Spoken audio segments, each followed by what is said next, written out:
we can't let fear stop us from doing what God has called us to do, and we just gotta trust in Him, and He will guide us every step of the way. And I guess that's just what I try to do, is just trust in God and give every little frustration or doubt to Him, and He'll take care of it.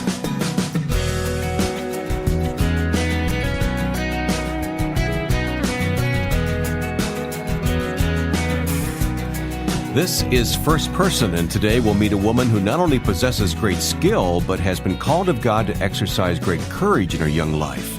We'll meet Bethany Hamilton, whose life story is about to be told through the new movie, Soul Surfer. Welcome to this week's edition of our program. I'm Wayne Shepherd. It's always nice to have you join us, whether online or on the radio. First Person is meant to remind us all of how God redeems and redirects a life which is offered to Him without reservation. Each week, we talk with a guest who tells us their story of God's faithful hand in shaping who they are. And in addition to this week's guest, you'll find all of our previous programs online for listening anytime at firstpersoninterview.com. Just click on the Listen Now button at firstpersoninterview.com. Well, over a year ago, I met Bethany Hamilton on the set of Soul Surfer as the movie was being made. Bethany's whole Christian family surrounded her making the movie, just as they surrounded her that day when she was 13 years old and a shark bit off her arm, seemingly ending a promising surfing career. But God had other plans for Bethany, and she now is one of the top-ranked women surfers in the world. Soul Surfer will be released in theaters in just a few days, and I recently talked with Bethany about the film. Making Soul Surfer was incredible. My family and I have actually been working on it for about 5 years, and it's kind of been jumping back and forth from this to this, and we've gone over several scripts, and it's been quite an adventure and journey just to get to where we are now. And it's actually quite a relief to have it finally finished, and now it's getting ready to come out in theaters, and it's been really exciting and amazing, and but very technical and difficult at times, but very rewarding, and we just have a sense of well done, by the end of this, now seeing the final product, and so it's good. What was important to you to make sure that it came through in this movie? What was the most important thing to you? Well, I guess as a family, we all wanted, of course, God to get the glory, because He has been the center focus of our life, and just for Him to be honored throughout the whole film, and just how our personal relationship with Him has been a stronghold for every little detail of our life and everything that we've been through. And then we also wanted the surfing to come out really well, and just to be portrayed properly. You know how Hollywood can kind of get surfing wrong, and we've seen that in some of the movies in the past. So the surfing turned out really good, and that's another fun aspect to the film. I want to talk to you about both those things, and about the surfing, because I've seen the film. I saw it for the first time just last night prior to this conversation, and the surfing scenes are phenomenal. I mean, is that normal? I mean, you look at it with a little different eye as a professional, but how did it come about to be so good? Yeah, well, women's surfing has really taken us another level, and that was one exciting part for me, because I did a lot of the one-arm stunt surfing in the second half of the film. I mean, there's not too many one-arm surfers out there, so it's cool to be able to play my own character in the surfing aspect of it. Yeah, it's actually a really hard thing to shoot, because the ocean is moving, and you got to get waterproof cameras and get everyone here at the right time, and then you have to get good waves, and the surfer has to be performing well. But it was a lot of my good friends that I surf with all the time came over to Oahu to surf in the film, and my friend Alana, who I grew up with and who was there during the shark attack and all, she did her own stunt surfing too, so it was really cool. I get the feeling you guys are used to being kind of free spirits out there in the water, and then all of a sudden the movie crew shows up and you got to do everything probably 10 times and catch a wave that they're all going to be happy with. Yeah, I mean, it was kind of crazy, because if the sun wasn't out perfectly good, then we would have to sit around and wait, and then you have to wait for them to set up the camera gear and all these little details, and then plus you have to wear the wardrobe, and accordingly, you have to wear this wardrobe for this scene. So it's all these little details, and all you want to do is just go out there and surf. Yeah. But it was a cool experience. It was fun to be a part of. As you mentioned, you were your own, well, I wouldn't say you're your own stunt double. You actually played yourself in the water on those surfing scenes, but Anna Sophia Robb plays you in the movie. Yeah. What kind of relationship with Anna Sophia and a friendship developed there? Yes, Anna Sophia Robb is a young actress. She's just starting out, and I had seen her in a couple of movies prior to that she had done, like Bridge of Terabithia and Willy Wonka and the Chocolate Factory. And she's actually a believer as well, and so it's really cool when she came out to Hawaii. We just got to get to know each other, and she kind of picked my brain on how I live my life and stuff she was just curious about, and so she could become, like, really figure out this role that she's playing. And it's interesting that I'm still alive and young, and we can relate to each other in a lot of different things. So, and then I got to teach her how to surf, and it was really fun getting to know her, and she did an amazing job, and I'm so happy that she was the girl chosen to play my part. I want to go back to the surfing for just a moment, because there was one scene in particular where you were, I don't know what the terminology is. You know it, I don't, but you were inside a wave. I mean, you were in the barrel of this wave. Yeah, that's the right term. I was in the barrel. It was phenomenal. Do you do that all the time? I love to get barreled. It's one of my favorite things about surfing. The feeling is undescribable, and it's just very special, and it's actually quite challenging too. So, but I do it quite often, like, just depending on the waves. You got to go to certain waves that have that shape to them, and oftentimes they're really challenging. So you got to, like, work at it and try to get in there. It looks impossible to me. I don't know how you do it. But it's something it comes naturally in a sense, but you've already worked at it as well. Yeah, I spent a lot of time in the water. I spend like 4 to 6 hours a day surfing, and so over time you eventually figure it out, and learning how to read the wave and what the wave is doing. It's something that you have to work at. You mentioned your friendship with Anna Sophia, and I was on the set briefly when the movie was being made, just very briefly. But I really got a sense that there was a family atmosphere. Your own family was close at hand, of course. They were there as a part of your brothers were right there, an integral part of the making of this movie. Yes. Your mom and dad were there. Mm-hmm. But you must have felt this family, this larger family than you're used to, huh? For sure. I mean, it was really fun being on the set every day, and everyone was very passionate about our story, and we all had a somewhat similar goal in making the project turn out the best it could be, and made some really good friends. And it was a fun time, and it's sad to see everyone go off and about and start making new films and doing their own thing. But every time we all see it, we can all just remember the good times we had. Any inside production stories or any stories you can tell on Sean McNamara or anybody, your director, anybody like that? Sean is awesome. I really enjoyed him. He was just a miracle in my eyes. Like, just he really kept it personal between my family and I. Or my family and I is just having us a part of, like, decision-making process and influencing, like, the script and just different scenes and how to make it more accurate. And He's a surfer too, right? Yeah, he surfs. And one thing that was really cool I liked was Dennis started surfing because of the film, and he got totally hooked on surfing. Dennis Quaid? Yeah, Dennis Quaid. And he's more of a golfer, and he would pick surfing over golfing, like, every chance he got. And Helen surfs as well, and we all kind of got hooked. And, like, one day my mom hadn't surfed in a couple of years because she's just kind of lost her spark for it, and just got distracted with other stuff. And Helen made her go out surfing, and so that was really fun just to get my mom in the water. I bet.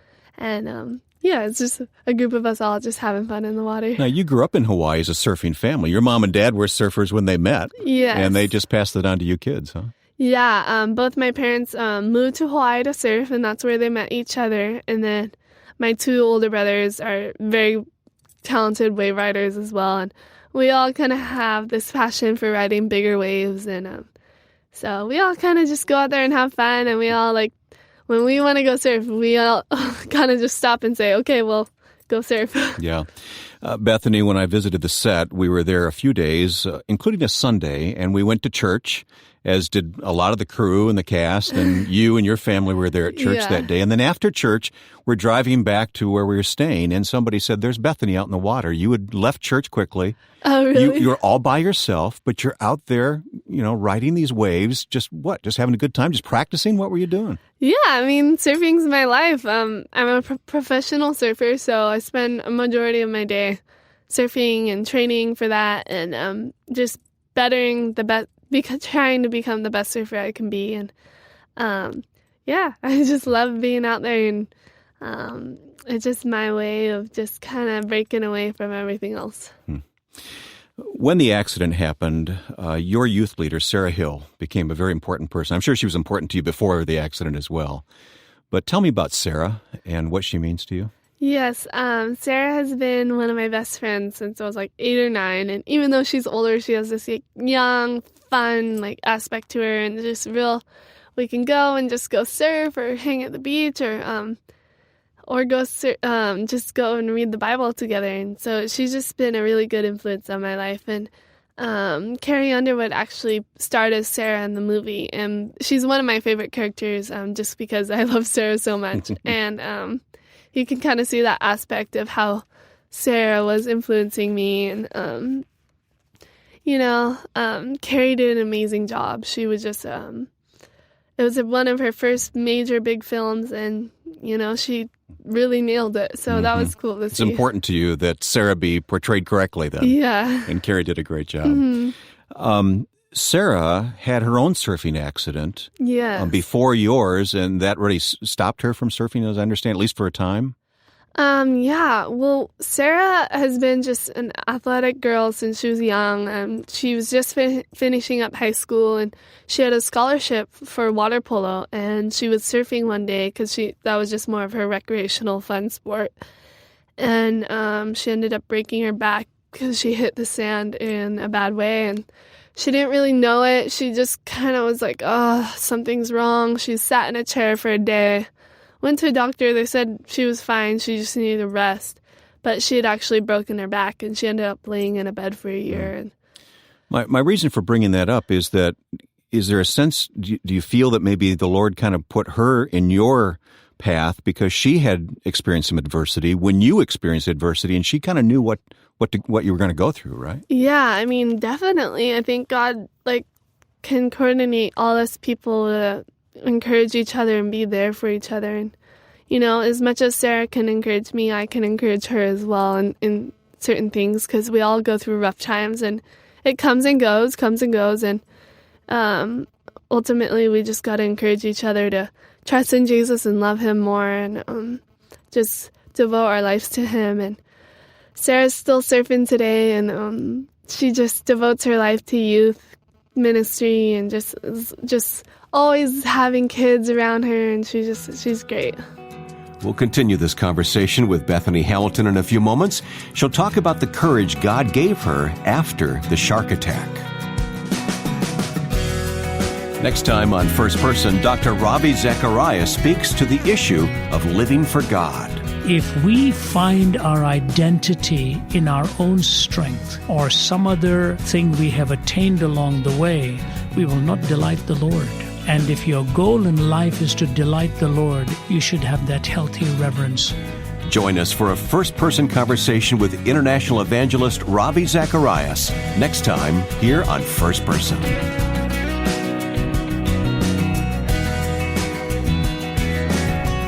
At the end of today's program with Bethany Hamilton, we'll put links to her Soul Surfer movie and an associated Bible study that goes along with it as well.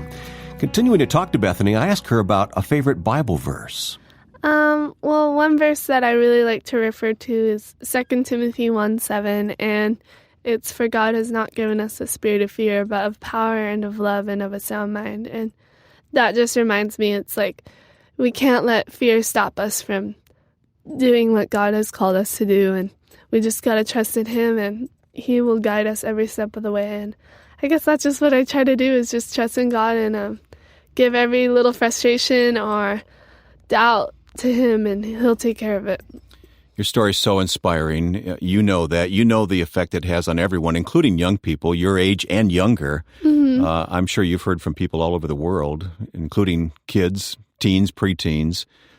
What do you say to them? What do you feel any kinship with these around the world that have written to you? And it's exciting because I get a lot of letters and emails and stuff, and oftentimes I've been a good influence on their life, and but at the same time, oftentimes I'll get letters of encouragement to me that it will only encourage me and just help me to just be thankful for what God is doing, and so it goes in a circle, you know. I encourage people, they encourage me, we all encourage each other.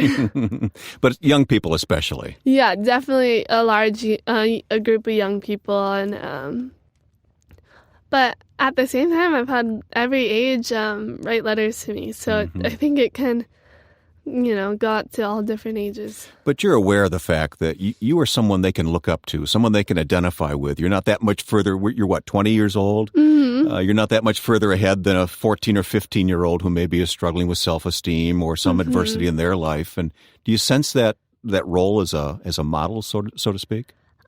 I guess. I mean, I try not to dwell on the fact that I'm kind of a role model for a lot of young kids. You just want to be you. Yeah, I just want to be me and just do what I love, which is surfing, and I'm just pressing on with my goals and at the same time just seeking God and what He has for us. And I think ultimately we all can be a role model for someone in one way or another. And it doesn't necessarily have to be this huge star or whatever.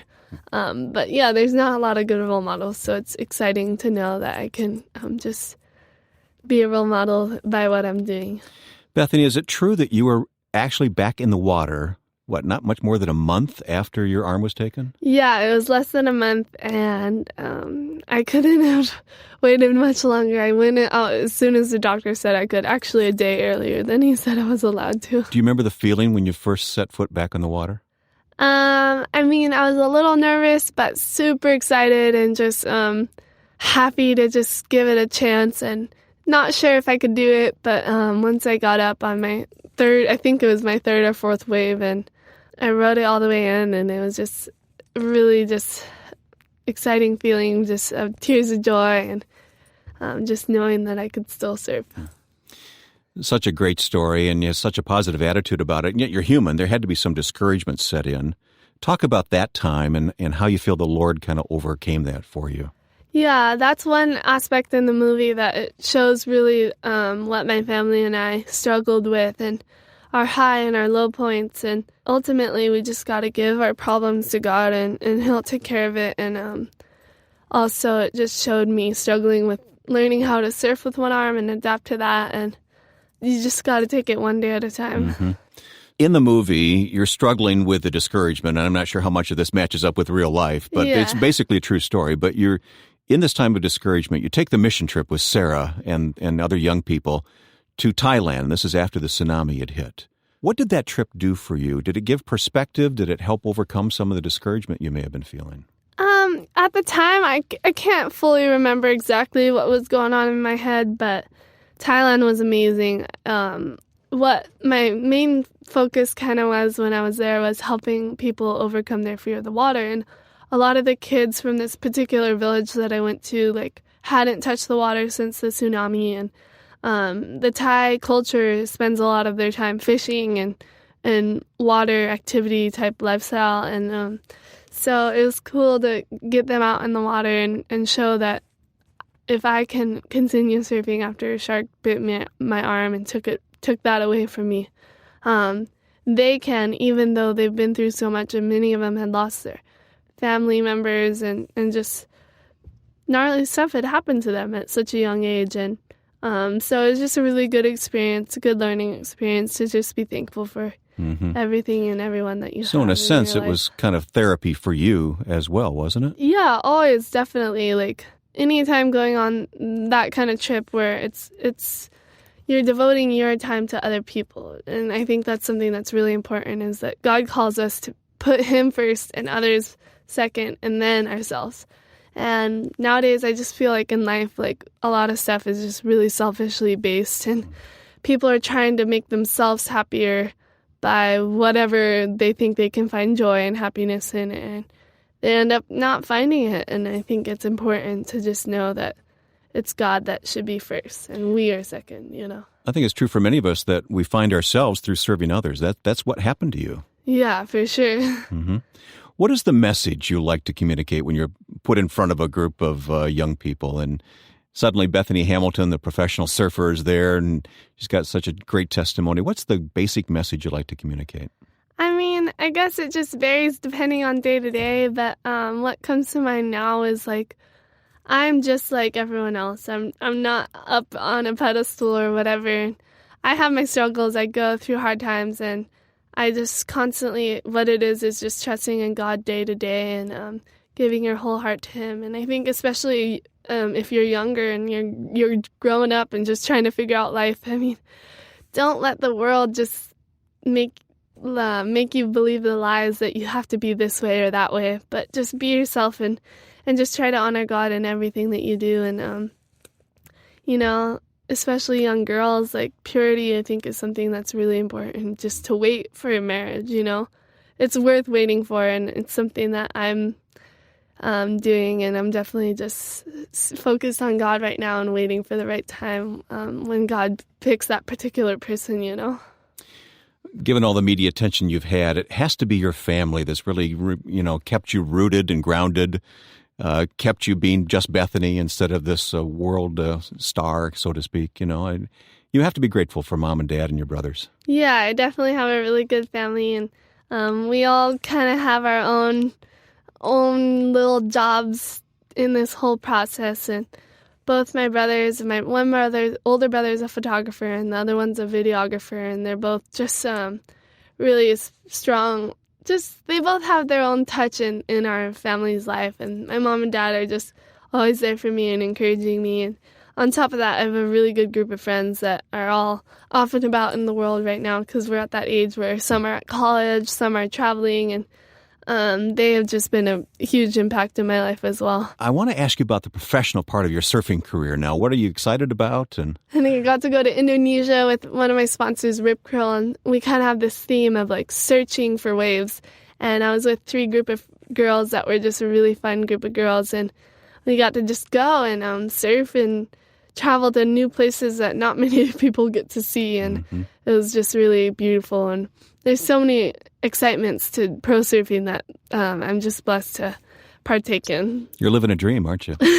Definitely, and it's nice that I can do all this, but at the same time know that I can be a light for God at the same time.